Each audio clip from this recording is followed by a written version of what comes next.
At this time, we are joined by former WEC Featherweight champion, current UFC Featherweight Mike Brown. Mike, first off, thank you for taking the time to join Cage Religion Radio here on our 2-year anniversary show. All right, thanks for having me on, man. Now, kicking things off, as fans may or may not remember, you actually competed at UFC 47 very early on in your career.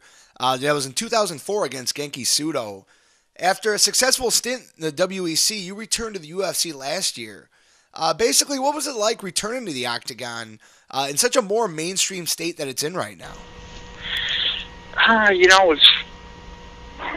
It was a long road getting back there, but when I was in the WEC, I mean, it was pretty similar. You know, there wasn't a huge difference between WEC and UFC. I mean, some of the shows in the WEC were small, but they also had some pretty large ones that were very similar to the UFC shows. So wasn't a major difference there. But yeah, I mean, it's from back in 2003 to now, it's vastly different. You know, it's really grown, and the fan base has grown. And you know, back then it was a lot more just the hardcore fans, and now you just get a lot of casual fans as well. Now, upon your return to the Octagon, you took 2 fights within a 3-week time frame. Unfortunately, neither of them went your way, but in retrospect, would you have held off on taking that fight with Hani Yahya so soon after the loss to Diego Nunes? Well, of course I would now, but at the time I thought it was a great idea.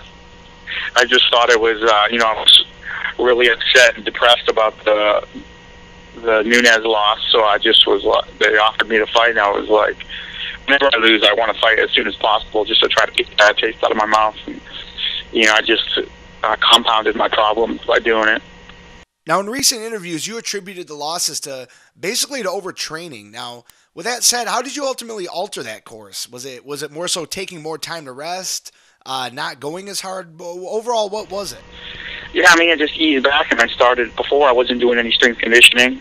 Now I started strength conditioning more and doing less sparring, where I was like sparring or training like live grappling or wrestling like twice a day most days. So it was beating up my body and taking a toll on me. And maybe I'm getting a little older too, and I can't train like that anymore. I gotta be a little smarter and take care of my body. Now, last August, you rebounded at UFC 133 with a dominant unanimous decision win over Nam Phan. Having secured the win, does it take a little bit of the pressure off coming off back-to-back losses? It helps having a win in the in the W column there. I hate coming off a loss, and it makes me feel a little better. And I felt like at the point, if I lose another one, I'm probably going to be cut. I didn't look at that too much, and I just tried to focus on the fight in front of me. But you do think about that stuff, and I've also thought about it. Man, if I lose another one here, that'll probably be it for me. But I stayed alive and got another W, and hopefully I can put a string together and put myself in a really good position, as opposed to battling from way at the bottom of the heap again. Now, following the victory, you were scheduled to face Wagner Hosha at the first UFC on Fox card last January. Unfortunately, you were forced to withdraw due to a knee injury. What was the extent of the injury, and how are you feeling now? I mean, it wasn't major. It was just a torn cartilage in the knee that had to be repaired. You can't. I couldn't train on it. I couldn't do much of anything on it. But they just go in and clip out some of the meniscus, and it's only 3 weeks till you're pretty much a full recovery. So it's it pulled me out of that fight, but it's nothing that's going to bother me long term. Coming off a win, having that momentum, how bothersome was it to be forced to the sidelines with an injury? It wasn't a major deal because it was at the beginning of my camp. If I get hurt at the beginning, I'm not so stressed out about it because I didn't put a lot of work in already yet.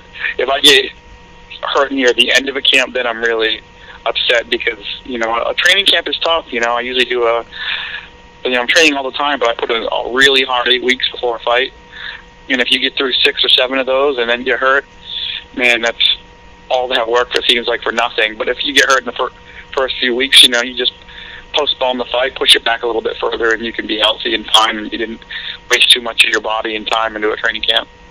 Now, you're set to make your return this May against Daniel Pineda at UFC 146. That takes place on May 26th.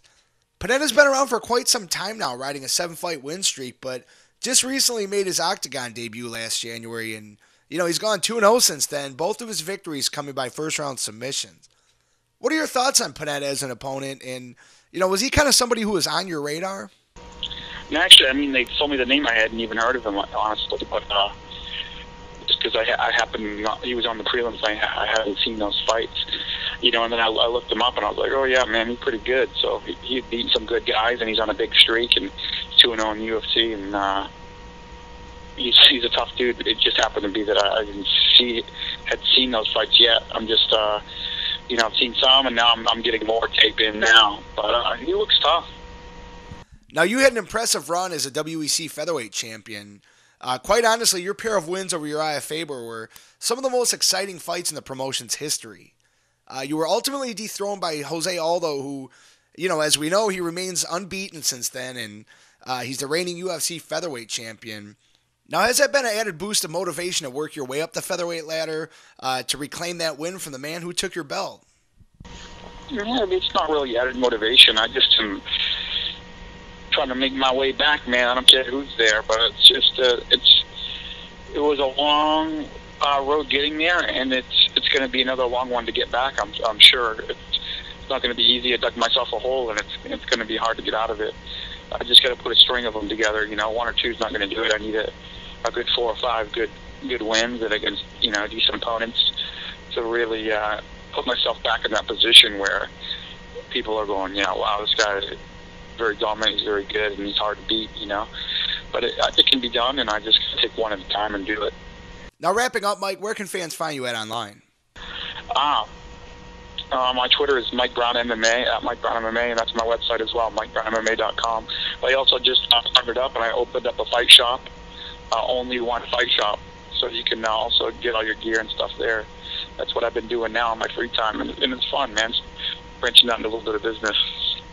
Again, before we get going, Mike, we just want to thank you for taking the time out of your schedule to join us here on Cage Religion Radio here on our 2-year anniversary show. Cool, man. Thanks for having me on.